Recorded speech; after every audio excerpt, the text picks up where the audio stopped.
But to me, I think the development that we've been reporting today, and the New York Times has also gotten this from Trump sources, that the Russians were the ones who broached this initial contact with Kushner, that could be something of a game changer about the dynamics and who might be in the wrong. Explain the reason to differentiate that. Why could that be significant? Well, because the way that the Washington Post reported it and the way that a lot of official Washington is handling this news is that Jared Kushner, the son-in-law of the president-elect at that point, called up the Russians or contacted the Russians and said, hey, let's get together, let's chat.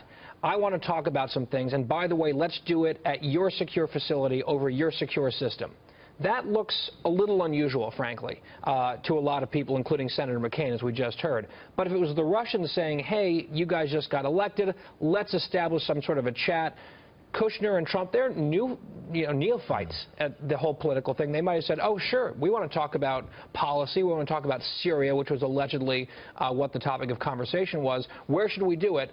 Then the question is, who suggested a Russian facility? Was that to hide it from U.S. intelligence or just to make sure that it was a secure line and maybe they didn't know? And let's put a fine point on that, because the New York Times reporting is suggesting that they wanted to go offline because they did not trust the outgoing administration. Yeah, maybe because True?